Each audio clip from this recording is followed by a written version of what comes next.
Kau sedang bekerja di tempat ini. Kami merendahkan diri kami di hadirat-Mu Tuhan. Saat ini hamba-Mu akan membawakan firman-Mu. Sembunyikan hamba di balik kuasa salib-Mu Tuhan. Biar setiap perkataan hamba adalah kebenaran firman-Mu yang berasal daripada-Mu. Ambil alih hamba-Mu ini Tuhan. Dan Engkau yang bicara pribadi lepas pribadi, jamaah pribadi lepas pribadi Tuhan. Kami menyiapkan hati kami seperti tanah yang subur. Biarlah Kau berfirman Tuhan, dan itu tumbuh, kami berbuah, kami menjadi terang, kami menjadi dampak bagi kemuliaan nama-Mu. Saat ini kami akan bicara, kami akan mendengar firman-Mu bicara lewat alat-Mu ini Tuhan. Biar hanya perkataan yang daripada-Mu, hikmat pengetahuan yang dari Roh Kudus, sehingga kami bukan hanya pendengar, terlebih kami menjadi pelaku firman-Mu di dalam nama Tuhan Yesus. Dan kami sehati, kami sepakat, kami patahkan setiap kuasa, segala benteng keakuan manusia, kami patahkan di dalam nama Tuhan Yesus. Pemberitaan firman-Mu akan mengubahkan kami, berkuasa, memberi kami hidup berkemenangan di dalam nama Tuhan Yesus. Sama-sama kita katakan amin. Shalom. Selamat hari Minggu. Senyumnya mana? Ini masih awal bulan ya. Masih baru gajian pastinya ya. Saya bisa melihat dari senyum-senyumnya ya. Selamat hari Minggu, Bikom yang luar biasa ya. Saya ucapkan terima kasih buat Bapak Ibu Gembala, semua jemaat, semua pelayan yang memberi saya kesempatan kembali menabur firman Tuhan di tempat ini. Suatu kehormatan bisa melayani Tuhan dimanapun ya saudara. Dan saya sangat diberkati ketika mempersiapkan bulan ini. Topik kita tentang lemah lembut saudara ya. Lemah lembut. Jadi ketika saya menyiapkan bahan ini saudara, saya sangat diberkati. Roh Kudus banyak bicara dan saya terutama orang yang harus banyak belajar lemah lembut saudara. Dan kita siap jadi orang-orang yang lemah lembut. Artinya kita siap dikoreksi, dinutrisi oleh firman Tuhan. Siapa yang siap saudara? Ada rahasia kekuatan di balik kelemah lembutan. Amin saudara. Jadi waktu saya cari rahasia kekuatan di balik kelemah lembutan Yesus Kristus, gambarnya langsung singa sama Yesus saudara. Ini punya makna yang dalam saudara. Oke, mari kita baca dulu firman Tuhan saudara. Next. Oke. Next ya. Ajakan juru selamat ini sepertinya. Ya, kita sama-sama membaca firman Tuhan saudara. Saya percaya iman timbul dari pendengaran akan firman Allah. Jadi saya selalu ingin beresponsoria. Semakin Anda dengar, saya percaya firman itu berkuasa. Amin Bapak Ibu. Mari kita hormati firman Tuhan. Kita baca dengan penuh percaya kepada firman ini ya. Ajakan juru selamat. Matius 11 ayat 25 sampai dengan 30. Saya ayat yang pertama dan Bapak Ibu yang selanjutnya. Oke. Saya ayat yang ke-25. Pada waktu itu berkatalah Yesus, Aku bersyukur kepadamu Bapa, Tuhan langit dan bumi, karena semuanya itu Engkau sembunyikan bagi orang bijak dan orang pandai, tetapi Engkau nyatakan kepada orang kecil. Ya Bapa, itulah yang berkenan kepadamu. Ayat yang ke-27. Semua telah diserahkan kepadaku oleh Bapakku, dan tidak seorang pun mengenal anak selain Bapa, dan tidak seorang pun mengenal Bapa selain anak, dan orang yang kepadanya anak itu berkenan menyatakannya. Marilah kepadaku semua yang letih dan berat, aku akan memberi kelegaan kepadamu. Pikulah kuk yang kupasang dan belajarlah padaku, karena aku lemah lembut dan rendah hati, dan jiwamu akan mendapat ketenangan. Sebab yang kupasang itu enak dan bebanku ringan. Amin, amin saudara ya. Jadi ketika dibilang sama Bu Titi topiknya lemah lembut, saya langsung ambil dari firman. Kita harus semuanya berdasarkan firman. Ada banyak kata lemah lembut saudara, tetapi kita batasi. Kalau nggak nanti kita nggak pulang-pulang. Bahkan sampai minggu depan nggak pulang-pulang. Karena banyak sekali di Alkitab saudara ya. Karena itu besar sekali rahasia kekuatan di balik kelemah lembutan. Kita ulang tadi ayatnya. Next, Matius 11 ayat 29. Pikulahku yang kupasang dan belajarlah padaku, karena aku lemah lembut dan rendah hati, dan jiwamu akan mendapat ketenangan. Terus aku baca lagi. Mana lagi? Ada ayatnya. Matius 5 ayat 5. Berbahagialah orang yang lemah lembut, karena mereka akan memiliki bumi. Wow, lemah lembut bisa memiliki bumi. Lalu saya baca lagi, saya batasi, kalau enggak kita enggak pulang-pulang saudara.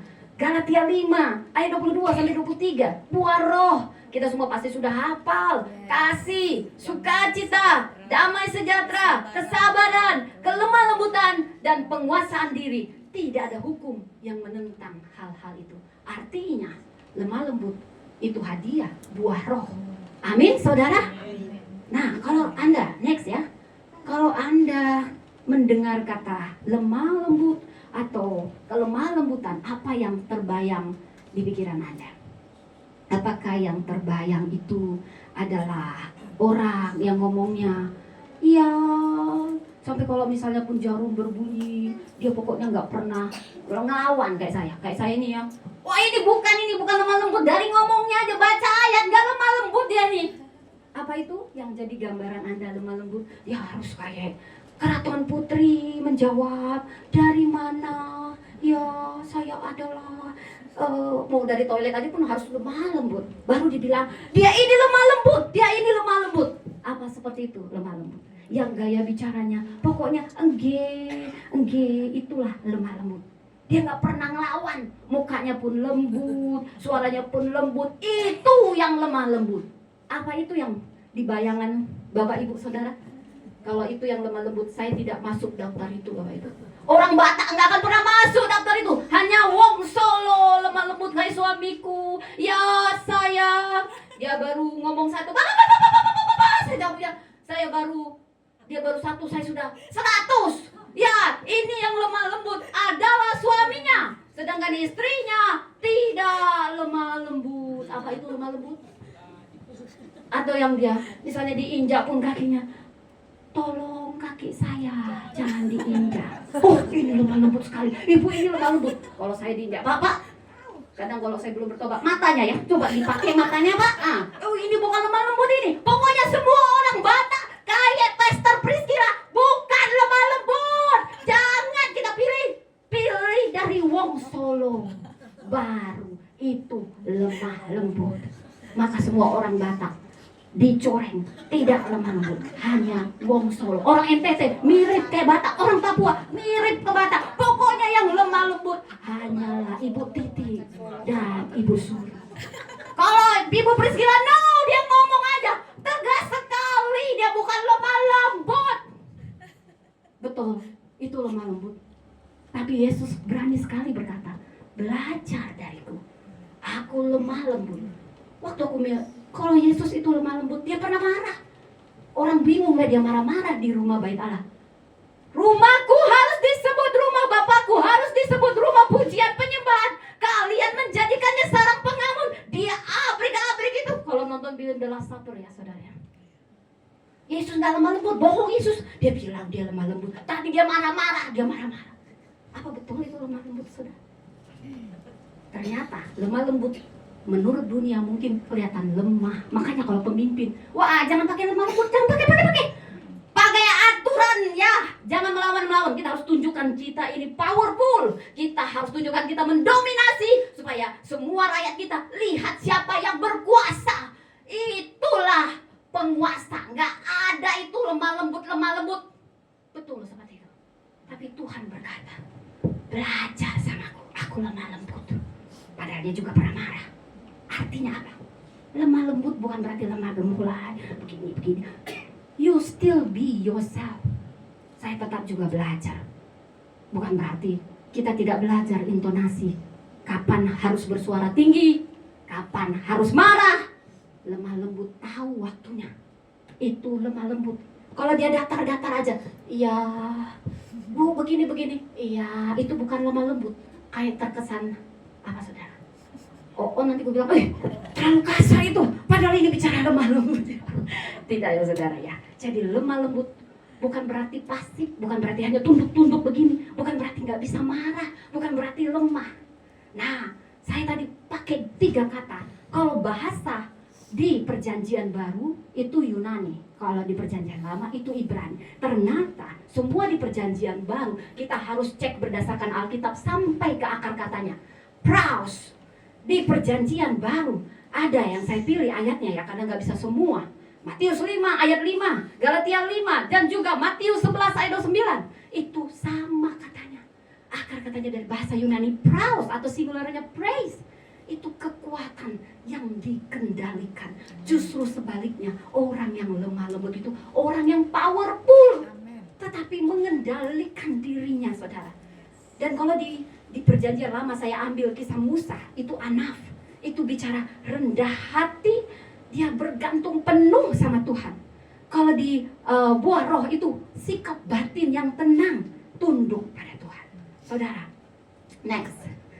Saudara, ketika saya mencari, belajar padaku, karena aku lemah lembut. 3 simbol ini ada. Singa, anak domba, dan Yesus. Yesus, contoh yang paling sempurna, sosok pemimpin yang lemah lembut.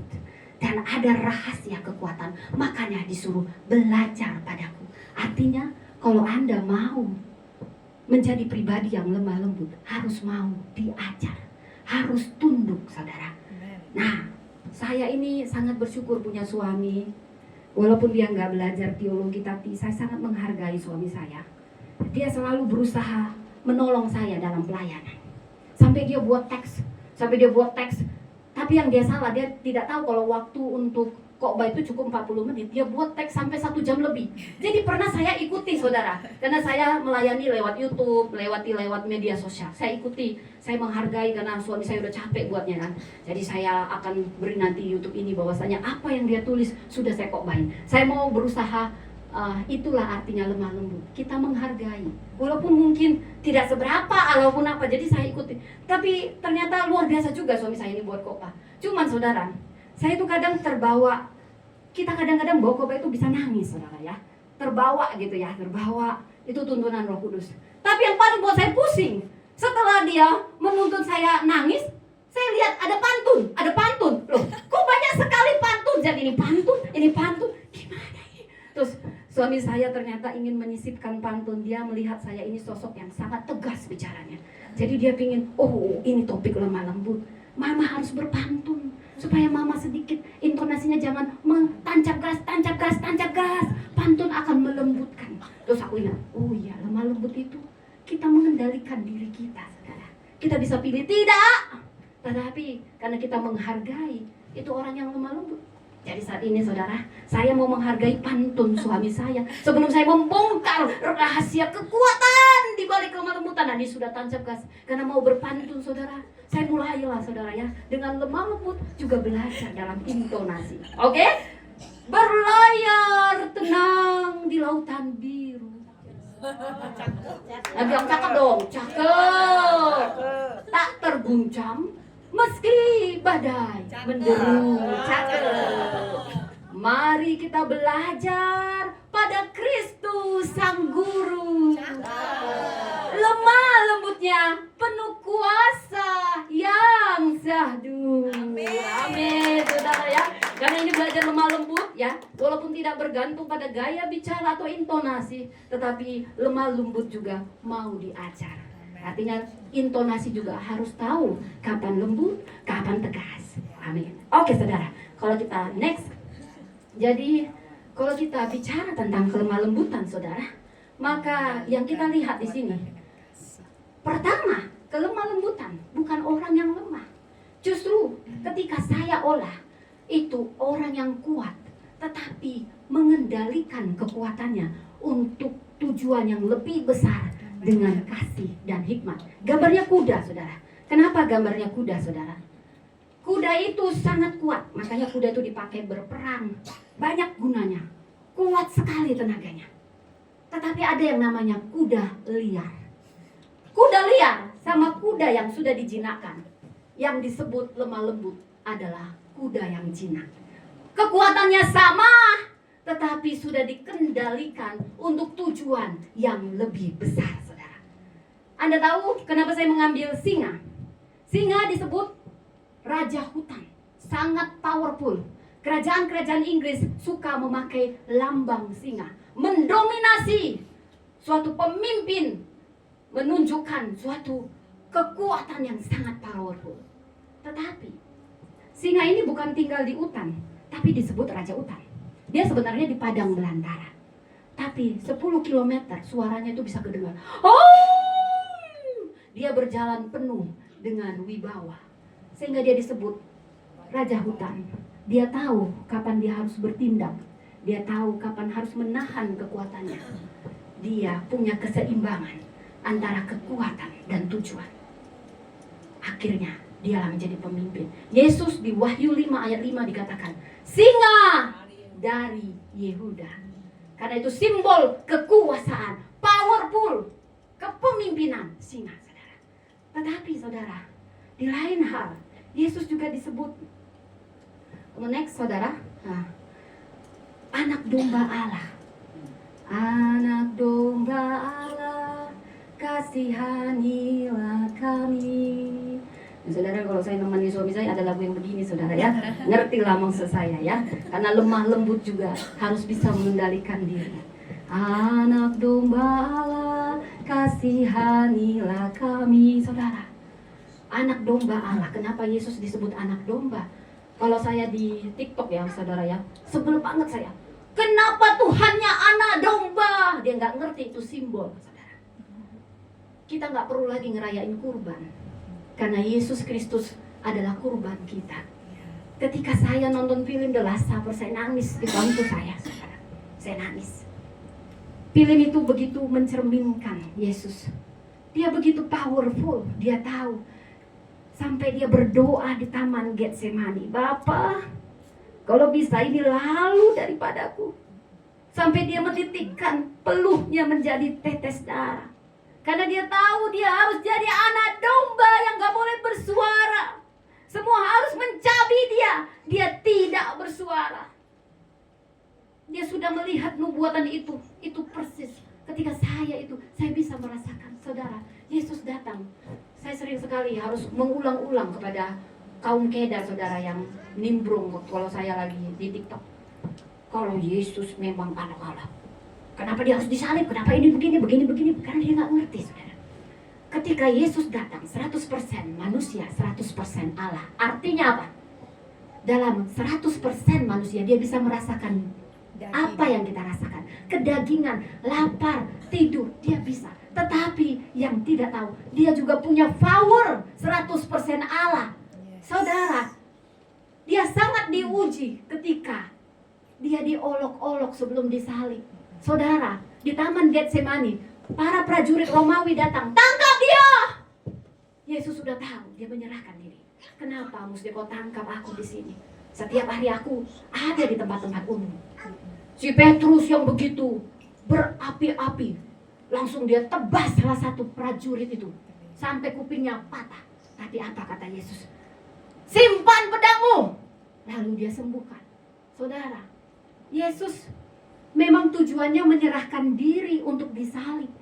Dia bisa memilih untuk tidak disalib. Dia yang membuat pilihan. Dia mengendalikan powerful ilahinya. Bayangkan, dia yang menciptakan langit dan bumi. Dia Alfa dan Omega. Dia lahir dari tempat yang paling hina kandang domba. Dan dia mati di tempat terkutuk kayu salib.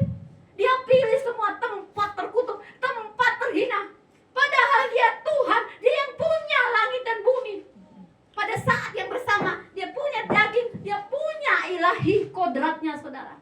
Tapi dia harus kendalikan itu.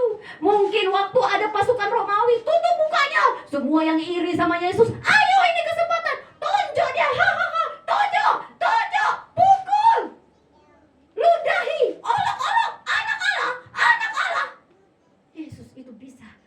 seperti domba yang darinya. Tadinya dia singa yang berkuasa, yang bisa mencabik-cabik setiap orang. Tetapi dia menjadi anak domba karena dia yang memilih menjadi anak domba. Dia yang menyerahkan dirinya. Semua orang menggoreskan, baik ludahnya, baik olok-olok, baik pukulan, pukul, kesempatan, pukul. Wah, itu penyiksaannya itu tidak seperti yang di film itu, gak bisa menggambarkan penyiksaan Yesus. Semua bilang, katanya anak Allah, katanya anak Allah. Mana tunjukkan kuasamu. Wah, mungkin kalau kita tidak punya kelemah lembutan, makanya disuruh belajar dari aku. Dia kendalikan kekuatannya. Dia bisa aja powerful. Dia tendang sampai langit ketujuh. Dasar kamu prajurit Romawi, gak tahu diri kamu. Aku yang ciptakan bumi ini. Dia bisa bilang, yang nonjok, yang meludahi, yang menumbak dia di kayu salib sampai keluar darah dan air.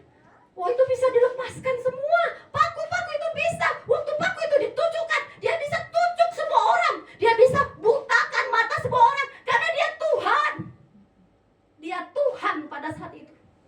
Tapi dia menjadi anak domba Allah. Dia mengosongkan dirinya. Dia mengendalikan kekuatannya yang begitu powerful. Aku tahan. Karena aku memang datangnya untuk mendamaikan Bapa dengan kalian. Bapa, ampuni mereka. Bapa, ampuni mereka. Semua mencabik, semua memaki. Wow, kalau kita punya kuasa, saudara. Belum lagi kita punya kuasa yang hebat. Langsung, apa kamu? Matamu di mana? Kamu gak kenal siapa saya? Gak kenal. Tapi orang yang lemah lembut, orang yang tidak semena-mena, dia punya hak, dia punya kuasa, tapi dia tahan, dia kendalikan. Karena ada tujuan yang lebih besar, tujuan perdamaian. Itulah yang Yesus sedang ragakan. Contoh yang lemah lembut, Musa dikatakan lemah lembut, padahal dia juga pernah marah. Dia hancurkan loh batu. Karena rakyat Israel yang suka bersungut-sungut, kerjanya bersungut-sungut, sampai Tuhan aja udah marah, mau bumi hanguskan semua orang Israel. Tapi apa kata Musa? Tuhan, apa kata dunia? Kau bawa bangsamu ini keluar dari Mesir, lalu semua mau kau bumi hanguskan. Dia bisa saja bela dirinya, karena Tuhan sedang berargumen sama Musa. Musa, kau dan keluargamu selamat. Ini orang-orang gak tahu diri ini. Sudah diselamatkan, kerjanya cuma ngomel, ngeluh. Tetapi Musa sebagai pemimpin, dia bisa mengamankan posisi. Tuhan sudah bilang, kau aman posisimu, selamat seri-seri keluargamu. Tapi apa kata Musa? Musa punya kesempatan itu. Musa punya hak itu. Tapi dia melepaskan hak itu. Dia melembutkan hati Tuhan. Walaupun dia marah, dia bisa pilih mengamankan posisinya. Tetapi dia tidak panas-panasi Tuhan. Dia lembutkan hati Tuhan. Itulah pemimpin yang lemah lembut. Sekalipun dia punya power. Ini memang ya, orangnya ini ya, dia ajarin gak bisa. Udah tinggal ini saja gak mau dengar. Pemimpin yang baik mengorbankan perasaannya. Dia bersedia bahkan mengorbankan hatinya ini. Musa sekalipun ditolak, berapa kali ditolak. Hei Musa, kamu bawa kami ini keluar dari Mesir untuk mati di sini, ha? Lebih baik kami kembali di Mesir. Bisa aja Musa, dasar kau gak tahu diri kau ya. Aku juga gak mau ya jadi pemimpinmu ya. Dasar kau. Bisa Musa jawab kayak gitu. Dia bisa ngomong sama Tuhan, Tuhan, bumi hanguskan ini semua orang-orang Israel. Nyebelin. Slide-nya Musa next. Saudara, tetapi Musa mengendalikan dirinya. Inilah kekuatan lemah lembut, saudara. Siapa lagi, saudara? Mungkin dari tadi tokoh Alkitab. Tokoh, saudara. Next. Saya suka sekali. Kita ke India, saudara. Mahatma Gandhi. Saya yakin dia punya iman pada Yesus, saudara. Mahatma Gandhi sangat mengagumi ajaran Yesus. Bahkan di kamarnya ketika dia sudah meninggal, ditemukan Alkitab, saudara. Dan ada gambar Yesus. Tapi dia benci sama penjajah Inggris yang saat itu menjajah India. Dia bilang, I love Jesus but I hate church. I hate Christian. Karena banyak orang Kristen jadi batu sandungan. Cari posisi, cari kekuasaan. Gak ada kasih. Padahal dia belajar kasih tiap minggu. Tapi menjajah. Tetapi ini bukan orang Kristen. Dia terpesona dengan Yesus. Dia malah jadi pelaku firman. Dia mempengaruhi semua orang India. Jangan lawan Inggris dengan kekerasan. Tidak akan pernah menang. Lawan dengan kasih. Padahal yang bawa agama Kristen ke India adalah Inggris. Tapi kagak ada kasihnya, saudara. Tapi aku percaya. Dan semoga ini, kalau Mahatma Gandhi, dia percaya pada Yesus. Agama gak penting. Bukan berarti Anda beragama Kristen Anda masuk surga. Buat apa kalau cuma di KTP? Tapi iman Anda tidak sungguh-sungguh. Mungkin Anda tidak sempat dibaptis, tapi Anda beriman pada Yesus seperti yang di sebelah kanannya Yesus di kayu salib. Maka surgalah tempatmu. Iman bukan ditanya agamamu, bukan ditanya nabimu, bukan ditanya apapun, tapi imanmu kepada Yesus. Jadi saya percaya, mungkin dia sudah terima Yesus dan dia benar-benar menjadi pelaku firman, saudara. Banyak kita hanya pendengar, ya, tapi tidak ngelakuin. Karena kita sedang tidak bisa mengendalikan kekuatan kita, malah kita ngamankan posisi. Saudara, dia memimpin dengan hati sama seperti Yesus. Dia bukan memaksa rakyat, tapi dia mendengar. Itulah pemimpin yang lemah lembut. Dia bisa ngomong aja dari tadi, tapi dia belajar mendengar. Dia menahan dan mengendalikan kekuatannya dengan kasih untuk tujuan yang lebih besar. Saudara, next. Rahasia yang pertama, kendalikan kekuatan dengan kasih dan hikmat. Rahasia yang kedua, kelembutan. Kelemah lembutan artinya ketaatan, ketundukan pada kehendak Tuhan. Saudara, tadi kita baca, pikullah kuk yang kupasang. Wah, kalau dunia mendengar apa? Kau bilang beban akan ringan, kau kasih aku pakai kuk. Karena kuk dunia ini menekan, menindas. Tapi beda dengan kuknya Yesus. Saudara, apa itu kuk? Itu alat pertanian. Jadi dulu ada, karena ini konteks budayanya, pada zaman Yesus pertanian adalah mata pencaharian utama. Jadi Yesus luar biasa, Alkitab luar biasa, selalu mengambil perumpamaan-perumpamaan yang sederhana, saudara, tapi sangat-sangat menginspirasi. Pikulah kuk, itu adalah alat yang seperti ini, saudara. Jadi itu harus 2 orang atau dua lembu, saudara. Jadi yang dia lembu yang kuat atau yang sudah berpengalaman dipasangkan sama yang tidak berpengalaman. Bisa dibilang mentoring. Jadi dia yang tidak berpengalaman akan mengikut sama yang berpengalaman. Mau kemana dia akan diarahkan. Sehingga ini mempermudah pekerjaan petani. Sehingga hasilnya lebih baik, lebih cepat. Kenapa Yesus pakai kuk? Saudara, pada zaman Yesus, orang ahli Taurat, orang Farisi nambah-nambahin beban aja buat stres. Kasihan Yesus. Yesus saja melihat orang Farisi udah stres. Apalagi orang Yahudi di bawah hukum Taurat, saudara, stres ya. Wow, makanya dibilang, pikul kuk yang kupakai. Maka bebanmu pun ringan, bebanku ringan, kau pun mengalami kelegaan. Loh, kok bisa Tuhan? Bisa.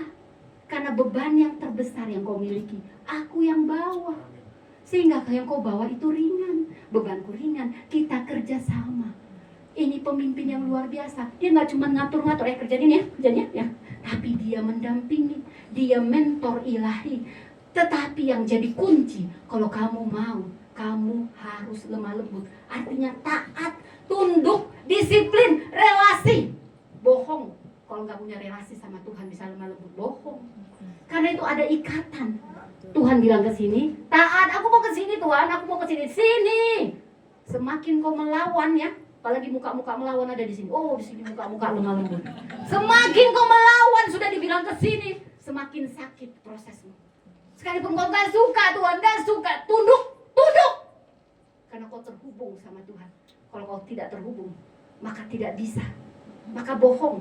Harus ada hubungan, doa, penyembahan, firman, tunduk. Dia tidak pernah meninggalkan. Kalau kau makin lawan, si lembu yang ini ngelawan sama yang berpengalaman, Tuhan iman besar yang turut merasakan yang kita rasakan. Sudah aku rasakan, ampuni. Sudah aku bilang ampuni. Gak mau Tuhan, gak mau. Makin sakit. Akhirnya kau tidak pernah jadi pribadi yang lemah lembut. Maka rahasia kekuatannya tidak kau terima. Kemudian apa lagi saudara? Itu artinya ada disiplin, tunduk. Itu lemah lembut. Orang yang lemah lembut bisa diatur. Bohong mau suaranya pun iya, tapi gak bisa diatur, ngelawan di belakang. Bukan lemah lembut, itu intonasinya aja lemah lembut. Tapi walaupun dia melawan, malas sekali pun aku, malas sekali. Aku dulu begitu, mamaku nyuruh aku, makanya dia senang nyuruh aku walaupun aku melawan. Malah sekalipun aku aku aja pun mama suruh. Karena kakakmu kalau disuruh dibilangnya iya, tapi nggak dilakukannya nak. Kalau kau melawan pun akhirnya kau lakukan. Mana yang lebih baik? Itu yang lemah lembut. Walaupun yang tadi ngomong-ngomong, yang tadi tuh yang lembut, iya Tuhan, tapi tidak dilakukan. Itu manipulator, bukan lemah lembut. Lemah lembut sekalipun kau melawan, tapi kau tundukkan. Oh, tidak mau, malas Tuhan, malas. Ayo ke sini. Oke. Itu lemah lembut. Mau diajar, mau diproses. Kita semua diproses, nggak ada yang berhenti diproses. Udah ya, kamu sampai sini diproses ya. Oke, mantap. Tidak sampai kita mati, diulang terus. Semakin kamu nggak mau diproses, semakin kamu yang kesakitan. Kamu yang nanggung bebanmu sendiri. Itu lemah lembut. Mau intonasinya pun merepet dulu dia, tapi akhirnya dilakukan. Itu lebih lemah lembut daripada yang enggak, tapi tidak dilakukan. Itu namanya munafik, saudara. Atau apapun itu julukannya, saudara. Dan yang ketiga, apa itu lemah lembut? Itu penyerahan diri, saudara. Penyerahan diri dan kau bergantung sama Tuhan. Kau artinya mengakui bahwa Tuhan, tanpamu aku tidak apa-apa. Sekalipun kau berpengalaman, kau selalu berdoa. Apa-apa berdoa. Mau beli baju pun kau berdoa. Itu bukti lemah lembut. Hal sederhana ya. Mau beli saham kau berdoa. Mau mulai apapun walaupun kau penuh dengan pengalaman, kau berdoa. Kau tenangkan dirimu. Kau minta kehendak Tuhan, bukan kehendakmu. Itu lemah lembut. Gak ngotot lemah lembut. Walaupun kau, ya semuanya sudah dikerjakan, tapi tidak dilakukan. Itu bukan lemah lembut, saudara. Itu manipulator. Jadi yang lemah lembut itu, sekalipun dia ada pergolakan yang dia lawan, penyerahan diri itu ada korban, saudara. Penyerahan diri seperti Yesus. Dia berserah penuh pada Bapa, kehendak Bapa. Sebenarnya dia ngelawan juga di Taman Getsemani. Kalau bisa Bapak, lalulah cawan ini Bapak, tapi bukan kehendakku. Dia bisa aja, nggak jadi Bapak. Malas sekali aku lihat perjauhan di Romawi. Malas sekali punya 12 murid semua pengejut. Tapi dia menghancurkan, mengendalikan powerful kekuatannya itu yang biasa menenangkan badan. Dan dia menyerahkan, aku serahkan. Ketika disalib, aku serahkan. Berserah penuh.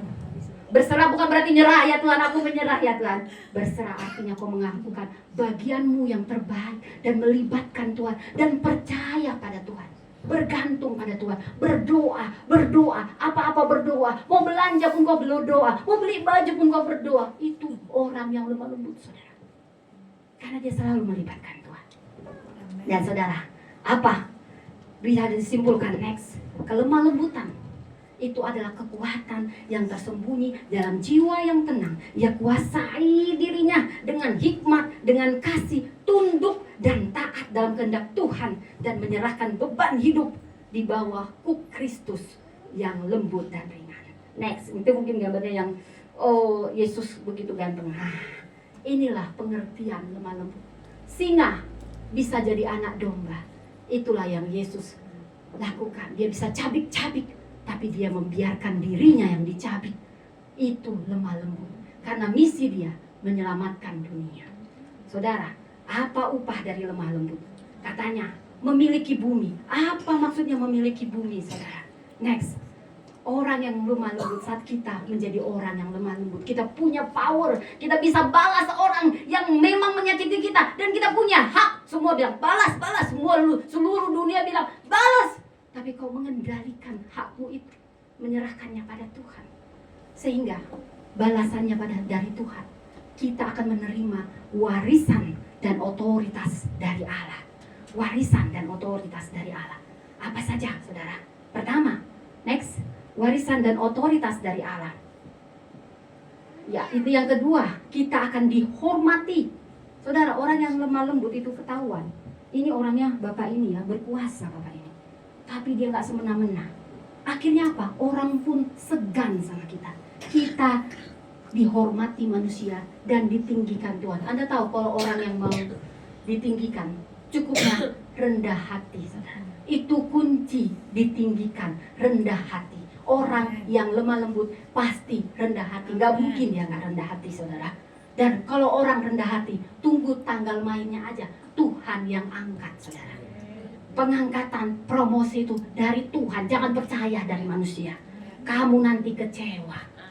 Rendahkan hatimu di hadapan Tuhan. Kau bisa semena-mena jadi gubernur, tapi kau memilih mengendalikan kekuatanmu. Pejabat-pejabat yang koruptor itu, itulah bukti. Bukan pejabat yang lemah lembut. Coba kalau mereka lemah lembut, mereka gak semena-mena dengan jabatannya. Bukan power abuse. Mereka sendiri yang membuat diri mereka tidak dihormati. Tapi banyak juga kok pejabat yang jujur. Itu mendatangkan rasa hormat, bukan hanya dari manusia, dari Tuhan. Dan kalau kita lemah lembut, kita bisa mengendalikan power kita. Kita bisa mengubah dunia ini, memulihkan hubungan yang rusak. Bukan manas-manasi, yang awalnya gak rusak jadi rusak. Orang yang lemah lembut akan memulihkan hubungan karena dia alat perdamaian. Sehingga dia dipercaya lebih besar lagi, lebih besar lagi. Siapa yang mau lemah lembut, Bapak Ibu? Halnya sederhana, next. Saudara, jangan bilang kalau Anda yang mungkin 1, 2, 3 saudara. Lemah lembut itu sederhana, saudara. Sederhana sekali. Kita perlu kendalikan diri. Pertama, kendalikan perkataanmu. Saya banyak belajar dari sini, apalagi kalau sama suami saya. Suami saya baru 1, saya langsung 100. Dia selalu kalah, saudara. Wah, saya banyak harus belajar dengan ini, saudara. Makanya saya senang, dia senang kalau saya jadi pengkhotbah. Kosakatanya sudah banyak habis di khotbah. Makanya dia dukung saya, saudara. Karena suami saya masih mikir, saya sudah melangkah 100 langkah, saudara. Kadang perkataan ini banyak nyakitin, saudara. Jaga perkataan kita, jaga tindakan kita, jaga hubungan, saudara. Kadang ya saya ya, demi hubungan aja, saudara, saya rela berkorban. Itu penting, itulah orang yang lemah lembut. Dia lebih mengutamakan hubungan daripada kepentingan dia, saudara. Sama seperti Abraham, dia lebih tua, tapi dia ngalah sama Lot. Lot yang gak tahu diri, jadi ponakan, saudara. Tapi dia sedang menjaga hubungan lebih penting. Itulah orang yang lemah lembut. Pasti dia jaga hubungan, saudara. Dan next, apalagi yang perlu kita jaga, saudara? Ini agak-agak, saya juga agak macet di sini. Next, yang kedua, saudara, itu mudah, saudara. Rendah hati. Rendah hati, utamakan orang lain. Jangan cuma kau pikirin suamimu, anak-anakmu, keluargamu. Pokoknya sudah kau amankan posisi mereka. Bukan. Yang terbesar adalah yang melayani. Selalu kontradiksi dengan dunia ini. Utamakan orang lain. Saya salut di sini, saudara. Saya tahu Bapak Ibu di sini, Ibu Gembala, Bapak Gembala, saya tahu habis-habisan, saudara. Kadang udah melayani dari dia semua. Itulah kerendahan hati dan mengutamakan orang lain, mengutamakan pelayanan. Semua dikorbankan, saudara. Jangan kita harap dari manusia, tapi percayalah dari Tuhan akan lebih dari yang dapat kita pikirkan. Itu pelayan yang terbesar, yang melayani. Dia butuh didoakan, tapi dia mendoa-doakan orang. Dia lagi sakit, dia mendoakan yang sakit. Dia nggak ngomong, nggak mau lihat aku lagi sakit. Hah? Kau pakai otakmu, minta-minta doa kau. Tidak, dia sembunyikan. Bu, saya tolong didoakan. Padahal dia butuh didoakan, tapi dia mengalah. Dia mau tidur, dia harus doa-doakan orang. Itulah mengutamakan orang lain. Itulah pemimpin yang lemah lembut. Dia selalu kesampingkan keinginan dia. Korbankan untuk pelayanan. Padahal dia juga butuh dilayani. Itu pemimpin yang lemah lembut, saudara. Kalau pemimpin dunia, kasih karpet merah akan masuk, Bapak. Tapi pelayan, dia melayani. Next, apa lagi, saudara? Jangan bilang Anda lemah lembut kalau Anda masih dendam. 10 tahun yang lalu Anda masih dendam. Orang yang lemah lembut gak nyimpan dendam. Walau dia punya kesempatan, Tuhan, dia harus kubalas. Kasih pelajaran, Tuhan. Aku benar. Supaya jangan sering-sering dia orang. Harus ada yang berani. Aku akan jadi teladan. Tetapi dia bisa, dia punya power, dia punya uang untuk membalas ini. Dia orang besar, tapi dia melepaskan pengampunan dan menyerahkan sama Tuhan. Itu lemah lembut. Dia bisa balas kakaknya yang gak tahu diri dibantu-bantu. Dia balas suaminya yang selingkuh, aku harusnya selingkuh. Atau istrinya yang selingkuh, aku pun bisa selingkuh. Sampai daun muda. Tapi dia kendalikan untuk tujuan yang lebih mulia. Keluarga Kristus harus ada pengorbanan. Jangan katakan Anda lemah lembut kalau Anda masih menyimpan dendam. Cuman 1.000-nya uang Anda dipinjam gak dibalikin, masih Anda simpan di hati. Aduh, yang 10 miliar aja sudah dilepaskan. Serahkan itu pada Tuhan. Itu lemah lembut. Anda bisa membalas, Anda pantas membalas, tapi Anda kendalikan itu dan serahkan pada Tuhan. Aku percaya Tuhan, aku serahkan padamu. Itu lemah lembut, saudara. Masih ada yang dengar sini, saya bisa lihat mukanya di sini. Wah, di sini orang-orang yang lemah lembut. Di gembalaan Ibu Titi Pak Hatta ya, luar biasa karena mereka teladan para pemimpin yang lemah lembut. Kasih tepuk tangan juga untuk pemimpin. Demikianlah, kalau orang yang lemah lembut, tinggal tunggu waktunya saudara diangkat Tuhan. Oke, karena saya juga harus meredakan tadi intonasi yang tinggi-tinggi, saya tutup dengan satu pantun. Bunga melati harum berwangi, tumbuh lembut namun berarti. Kelemah lembutan bukan tanpa nyali, tetapi kekuatan sejati di kendali ilahi. Kasih teman-teman, siap-siap semua jemaat yang lemah lembut. Amin, amin. Mari kita berdoa. Bapa, terima kasih. Kau guru, Yesus, kau guru yang lemah lembut. Ajari kami Tuhan, ajari kami seperti Engkau Yesus yang mengendalikan kekuatan kami dengan hikmat dan kasih untuk tujuan yang lebih mulia. Ajari kami tunduk, ajari kami taat pada kehendak-Mu Bapa, bukan kehendak kami lagi. Ajari kami Tuhan menyerahkan semuanya ke dalam tangan-Mu dan berserah penuh padamu, supaya kami dipercaya memiliki bumi ini, berotoritas, beribawa Tuhan, dan Kau angkat tinggi untuk mengelola yang lebih tinggi. Biar Kau berkati jemaat ini semua. Kami siap menjadi pelaku-pelaku, bukan hanya pendengar firman. Di dalam nama Tuhan Yesus